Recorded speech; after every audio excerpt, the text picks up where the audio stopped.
রাজধানীর ধানমন্ডিতে আওয়ামী লীগ সভাপতির রাজনৈতিক কার্যালয়ে সংবাদ সম্মেলনে সমসাময়িক বিভিন্ন প্রসঙ্গে কথা বলছেন আওয়ামী লীগ সাধারণ সম্পাদক ওবায়দুল কাদের। আমরা সরাসরি যুক্ত হচ্ছি সেখানে।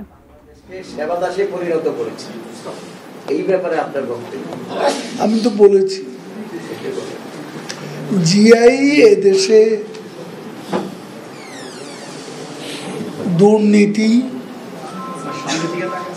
লুটপাট, গণতন্ত্র ধ্বংস, মুক্তিযুদ্ধের মূল্যবোধ চেতনা নিশ্চিহ্ন করা, মুক্তিযুদ্ধের রণধ্বনিকে নির্বাসনে পাঠানো, জাতির পিতা বঙ্গবন্ধুকে নির্বাসনে পাঠানো, এইসব অপকর্ম যার হাতে,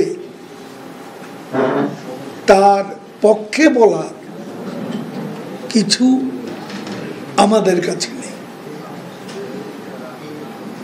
সেবাদাস কে কার? বঙ্গবন্ধুর কন্যা কারো সেবাদাস তো একথা কেউ বলেনি। এখন তাদের মুখের বিষটাই হলো সবচেয়ে বড় করে আজকে আমরা দেখতে পাচ্ছি।